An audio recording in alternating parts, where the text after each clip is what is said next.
तो नमस्कार साथियों, मेरा नाम है प्रवीण कुमार। मेरे YouTube चैनल पर आप लोगों का एक बार फिर से स्वागत है। आज का जो टॉपिक है वो सब इंस्पेक्टरों के ऊपर है। सब इंस्पेक्टर बहुत परेशान रहता है और उससे भी पहले मैं बात करता हूँ थाने के SHO की। आपने अमूमन देखा होगा कि कोई भी फरियादी, कोई भी पीड़ित जिसके साथ कोई जुल्म हो जाता है, कोई घटना घट जाती है, तो वो पुलिस स्टेशन पहुंचता है और पुलिस स्टेशन जाकर के वो मुकदमा दर्ज कराने की गुहार लगाता है। उसको लगता है कि मुकदमा दर्ज हो जाएगा तो उसकी जो पीड़ा है वो भी कम हो जाएगी, वो भी ख़त्म हो जाएगी, और असल में हो भी जाती है। लेकिन आम लोगों को क्या सुनने को मिलता है पुलिस वालों से? चाहे वो कितना ही जोर लगा ले, उसका मुकदमा दर्ज नहीं हो सकता। पूरी कोशिश कर ले, नहीं हो सकता। अगर उसकी पावर है, अप्रोच है, वो जानता है IPS ऑफिसर्स को, किसी और बड़े अधिकारी को, तो उसका मुकदमा दर्ज हो सकता है, उसकी संभावना है। यदि वो खुद चाहे तो उसका मुकदमा दर्ज नहीं हो सकता। इसके पीछे कई सारे कारण हैं। सबसे पहला जो कारण है, जो सबसे बड़ा कारण है, वो है सब इंस्पेक्टरों की कमी।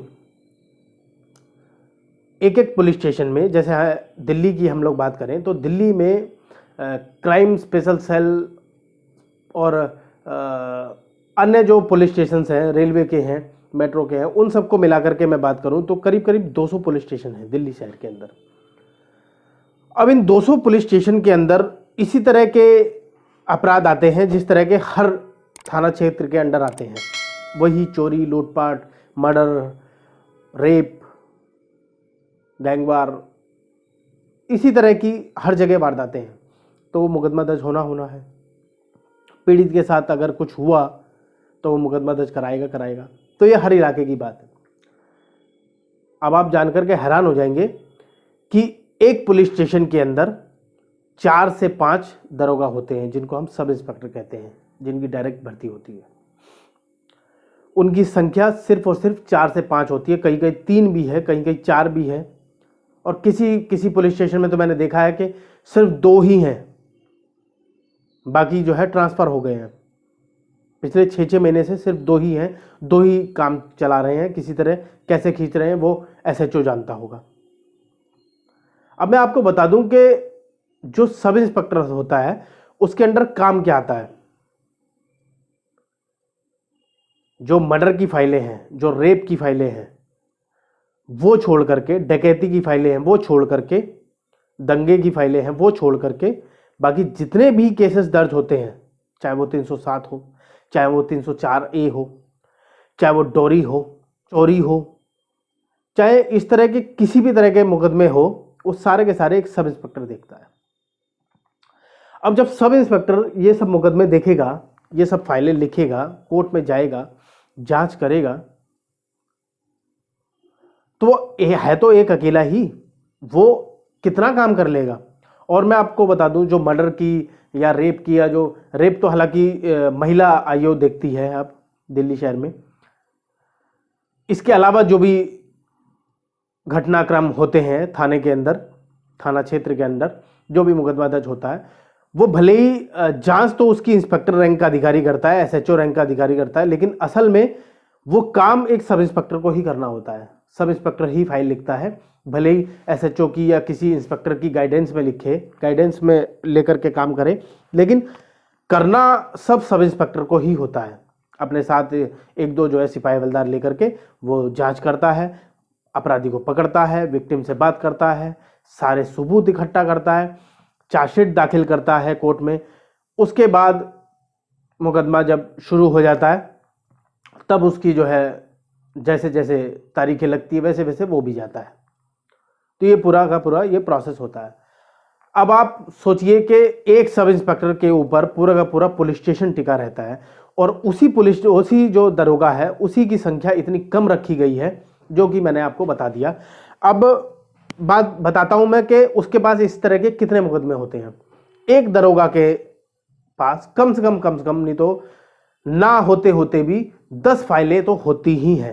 10 तो बहुत कम बता रहा हूं मैं, लेकिन इतनी तो होनी ही है। 10, 12, 15 20-25 फाइलें होनी ही होनी है। वो पर्टिकुलर जो पुलिस स्टेशन होते हैं, पुलिस स्टेशन का जो क्राइम रेट होता है उसके हिसाब से डिसाइड होता है। अगर मान लीजिए एक पुलिस स्टेशन के अंदर जो है 200 फाइलें हैं, तो 200 के हिसाब से मान लीजिए 5 दरोगा है, तो 5 में वो डिवाइड हो जाएंगी। अगर 100 फाइलें हैं तो 100 भी इसी तरीके से डिवाइड हो जाएंगी। कुछ फाइलें एसएचओ अपने पास भी रख सकता है, या जो है हवलदार को, एएसआई को दे सकता है, जैसे चोरी वगैरह की जो फाइलें हुई, या और जो छोटी छोटी सेंधमारी की जो फाइलें हुई, इस तरह की तो दे सकता है। बाकी जो अच्छा केस होता है, बड़ा केस होता है, वो एक दरोगा को ही दी जाती है, क्योंकि दरोगा जो है पढ़ा लिखा होता है। हालांकि पढ़े लिखे तो सभी हैं, सिपाही हवलदार भी पढ़े लिखे हैं, एएसआई भी पढ़े लिखे हैं, लेकिन वो उतने ही पढ़े लिखे हैं जितने जो है डिपार्टमेंट को चाहिए होता है। क्योंकि एक सब इंस्पेक्टर जो है वो ग्रेजुएट भी है, पोस्ट ग्रेजुएट भी है, और अब तो जो है बीटेक किए हुए, एमबीए किए हुए दरोगा भी पुलिस में है। तो उनको ही सौंपा जाता है, उनको ही जो है जांच सौंपी जाती है। उन्हीं पे इतना ट्रस्ट कर सकती है पुलिस, बड़े अफसर जो है उसी पे इतना ट्रस्ट कर सकते हैं कि इसी को मुकदमा दिया जाए, इसी को फाइल दी जाए, यही जो है जांच अच्छी तरह करके देगा। और इसके अलावा सब इंस्पेक्टर के पास क्या काम आता है, इंक्वेस्ट एक फाइल होती है, इंक्वेस्ट कहते हैं उसे। इंक्वेस्ट का मतलब होता है जो लावारिस बॉडीज होती हैं, लावारिस जो बॉडीज मिलती हैं पुलिस को, पुलिस जो है उनकी भी जांच करती है। अब उसकी जांच करने में एक एक पुलिस वाले की, एक एक दरोगा की हालत खराब हो जाती है। यदि कोई आइडेंटिफाई बॉडी मिलती है जिसके बारे में सब कुछ पता है, या पता लग सकता है एक दिन के अंदर अंदर, कि फ़ोन डिटेल से पता लग गया, उसके जो घर वाले हैं मृतक के, उन्होंने जो आइडेंटिफाई कर लिया, उसके पास पड़ोस के लोगों ने आइडेंटिफाई कर लिया, तब तो जो है आसानी से उसकी जांच आगे बढ़ सकती है।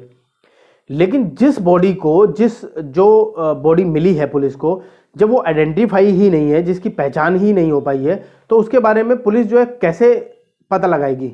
आप ये सोच करके बताइए। तो इस तरीके से वो जो इंक्वेस्ट होती है वो दरोगा को निकालनी होती है, और इंक्वेस्ट की जो फाइलें होती है वो भी एक एक दरोगा के पास 20-20, 25-25, 30-30 ऐसे फाइलें होती हैं।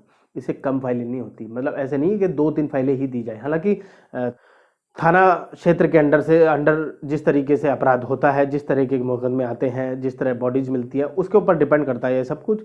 लेकिन फिर भी चूंकि दिल्ली शहर है, तो यहाँ जो है पीड़ितों को इस तरीके से टाला नहीं जा सकता। ये मतलब कोई यूपी बिहार नहीं है जो थाने से जो है उसको, पीड़ित को जो है भगाई दिया जा रहा है, या उसका मुकदमा बिल्कुल भी, उसकी शिकायत ही नहीं ली जा रही है, या बॉडी आ गई है तो उसको जो है इग्नोर किया जा रहा है। ऐसे नहीं किया जा सकता। तो इंक्वेस्ट की फाइलें भी निकालनी होती है एक सब इंस्पेक्टर को। इस तरह के मुकदमे उसके पास होते हैं। हालांकि इन सब चीज़ों का सुझाव है, बड़ा आसान है। पहला सुझाव तो यह है कि जो दरोगा है उनकी भर्ती की जाए, नई भर्ती की जाए, बड़ी संख्या में भर्ती की जाए, तो ऑटोमेटिकली ये दबाव जो है कम हो जाएगा। दूसरा जो सुझाव है वो ये है कि जो जितने भी पुलिस अधिकारी हैं, जो पुलिस मुख्यालय में बैठते हैं या डिस्ट्रिक्ट में बैठते हैं, joint commissioner, special commissioner, डीसीपीज, additional CPs, ये जिस भी तरह के अधिकारी हैं, जितने भी अधिकारी हैं, इन सब के पास सब इंस्पेक्टर भी होते हैं। बतौर पीए, बतौर एसओ इनका काम देखते हैं। अब वो तो क्लरिकल स्टाफ भी हो सकता है। जरूरी थोड़ी ना है कि आप थानों में से तोड़ करके वो जो है स्टाफ अपने पास रखोगे। यही तो काम कराना है आपको। एसओ, बतौर एसओ का काम कराना है, बतौर पीए का काम कराना है, उससे काम लेना है।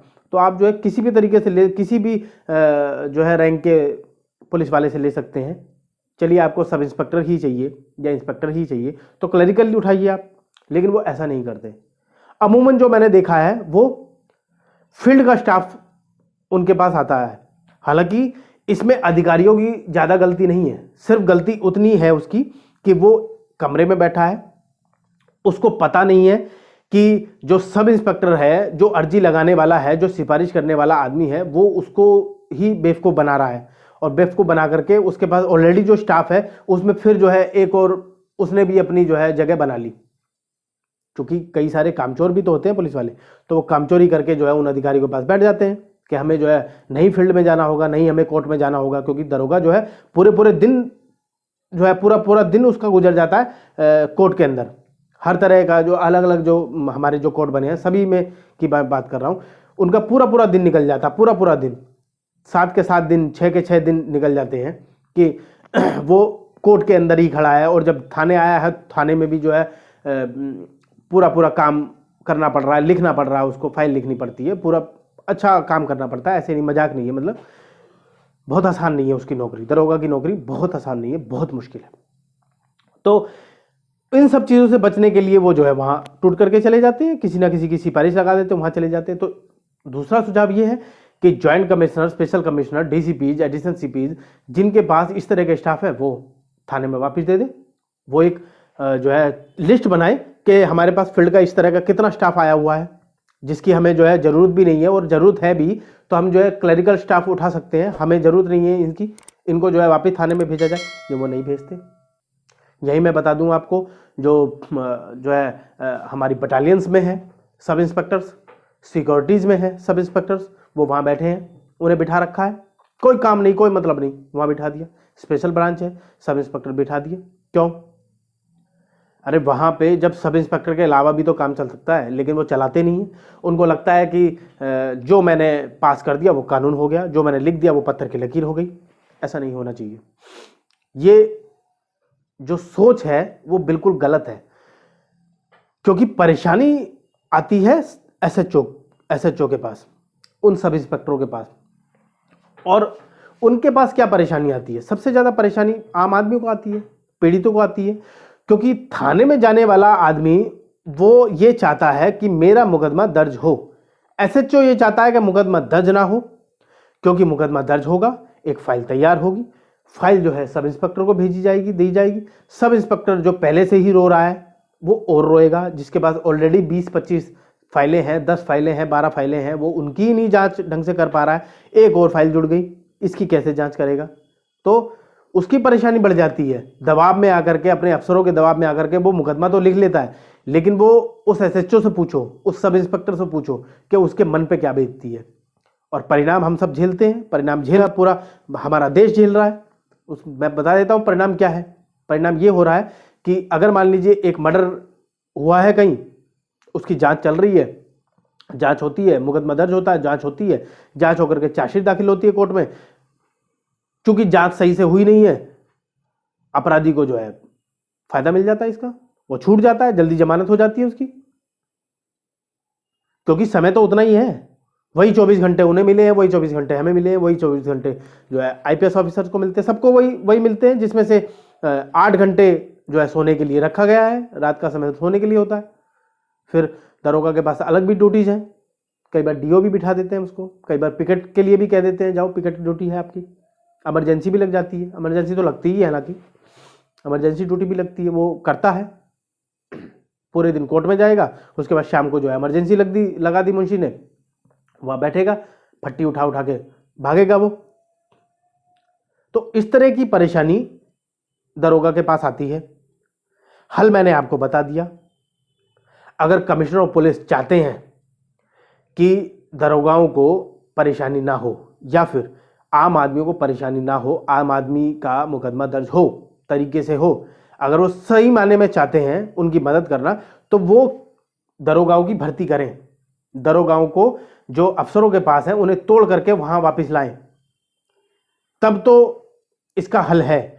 क्योंकि एक पुलिस स्टेशन के अंदर कम से कम अगर काम चलाना है तो कम से कम 20 से 30 दरोगा होना चाहिए, ज्यादा ही हो, कम ना हो।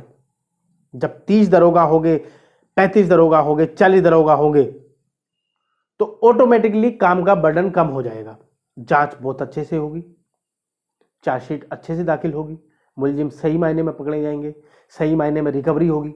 आज तो जो है कोई मुकदमा अगर हो भी गया, कहीं डकैती पड़ गई, उसका मुकदमा दर्ज हो गया, पीड़ित का जो है गोल्ड चला गया 1 किलो मान लीजिए, तो उसका रिकवर ही जो है 10 ग्राम हो पा रहा है, 20 ही ग्राम हो पा रहा है, 200 ही ग्राम हो पा रहा है। 1 किलो गोल्ड गया, 1 किलो नहीं हो पा रहा है उसका। वजह यह है कि एक दरोगा के पास इतने सारे काम है, वो कहां भागे, क्या क्या करे, वो कैसे रिकवरी करे। सारा का सारा काम का बोझ आपने उसके ऊपर लाद दिया है। वो कैसे जो है रिकवरी करके लाएगा? आपने लालच में आकर के कर भी लाएगा तो जो पीड़ित है वो इतने निकम्मे होते हैं कि वो अपनी तरफ से ये नहीं चाहते कि इसका इतना पैसा खर्च हो गया तो कुछ मैं भी इसकी मदद कर दूं, कुछ मैं अपनी तरफ से दे दूं। जब सरकारी हालात वो सब जान चुके होते हैं, क्योंकि किसी के साथ अगर पीड़ित के साथ कोई कुछ घटना होती है तो वो 2-4 दिन, 5 दिन, 10 दिन थाने में आता जाता है और आईओ के पास बैठता है, उस सब इंस्पेक्टर के पास बैठता है, सारी कहानी उसे पता लग जाती है उसी 10 दिन में। सरकारी तंत्र उसे पता लग जाता है, पुलिस विभाग उसे पता लग जाता है, उसे सारी चीजें पता लग जाती है।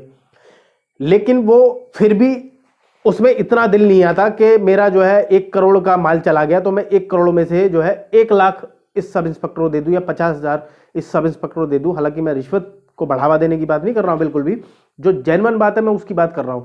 क्योंकि सब इंस्पेक्टर के पैसे खर्च होते हैं अपनी जेब से, पेट्रोल लगता है अपनी जेब से, फोन कॉल्स भी करता है, आता जाता है, खाना पीना भी खाता है, कहीं रेड में गया तो होटल में भी रहना पड़ता है उसको। और अब आप पूछेंगे क्या सरकारी विभाग क्या इन सब चीज़ों का पैसा नहीं देता? वो देता कितना है, वो जाकर के जो प्रैक्टिकल है वो थानों में जाकर के आप पूछो, तब आपको पता लगेगा कि वहाँ जो PHQ में बैठे जो बाबू होते हैं वो फाइल पे काटा मार करके भेज देते हैं वापस कि ये पैसा तो मिलेगा ही नहीं तुम्हें। जो गाड़ी जो यहाँ से लेकर के और केरल तक गई है वो गई ही नहीं है उनके हिसाब से, जो खाना वाना खाया वो उनके हिसाब से खाया ही नहीं है। और अगर 1,000 रुपये का खाया है तो आपने 1,000 का नहीं खाया है। अगर 10 दिन में आपने जो है 10,000 खर्च कर दिए तो आपने 10 नहीं खर्च किया, आपने 2 ही खर्च किए, वो 2 ही देगा अपनी जेब से, बढ़ावा तो खुद ही दे रहे हैं ये लोग। तो पीड़ित को चाहिए ये कि वो उनकी मदद करे उस तरीके से, लेकिन वो नहीं करते। जब नहीं करते तो दरोगा भी सोचते हैं, पुलिस वाले भी सोचते हैं कि यार मैं ही क्यों इसकी रिकवरी इतनी करूं, रिकवरी करना मेरा काम थोड़ी ना है, मेरा काम मुलजिम पकड़ना था, मैंने मुलजिम पकड़ के दे दिया। कुछ इसमें से इतने भी गलत है कि वो जो है बेशर्म होकर के मांग भी लेते हैं, और मांगते इस तरीके से हैं कि जो है अगर 1 करोड़ गया है तो उसमें से जो है सीधा सीधा 20 लाख मार लिया, 10 लाख मार लिया, मार भी लेते हैं, दूध के धुले नहीं है, कर भी जाते हैं काम। लेकिन वो सब गलत है। सही ये है कि जब इनका पैसा खर्च हुआ है तो वाजिब पैसा पीड़ित दे दे। पीड़ित से हम नहीं मांगेंगे, सरकार दे दे, सरकारी जो प्रक्रिया है उस हिसाब से जो है वो पैसा दे दे, लेकिन वो नहीं देते। बड़ी सारी परेशानियां हैं दरोगा को, और मूल मैंने परेशानी आपको बता दी कि ये सब परेशानी का सामना करता है एक दरोगा। शायद इसका कोई हल निकले अगर पुलिस कमिश्नर इनिशिएटिव उठाए, कोई लिस्ट बनाए, लिस्ट बना करके जो है जो मैंने आपको बताया वो सब काम करे तो शायद उसका हल निकल सकता है। क्योंकि भर्तियां तो हर साल 2 साल बाद होती हैं, लेकिन स्टाफ की कमी इतनी ज़्यादा है, इतनी ज़्यादा है कि वो कहाँ से आते कहाँ चले जाते हैं, थानों के अंदर कहाँ छिप जाते हैं किसी को पता ही नहीं है। क्योंकि मोस्टली तो वो जो अफसर होते हैं वो अपने पास ही उन्हें रोक लेते हैं, थानों में तो वो आ ही नहीं पाते। खैर, हम वीडियो को समाप्त करते हैं। जल्द आपसे किसी अच्छे मुद्दे पर बात करेंगे, और आपको जो है किसी तरह की अगर परेशानी है तो आप मुझे जो है इस मेल आईडी पर मेल कर सकते हैं, और ये व्हाट्सएप नंबर है, इस पर व्हाट्सएप कर सकते हैं अपनी शिकायत, अपनी बात, अपना सुझाव। किसी पुलिस वाले को जो है किसी तरह का सुझाव देना तो वो भी मुझसे जो है बात कर सकता है। इसी के साथ नमस्कार।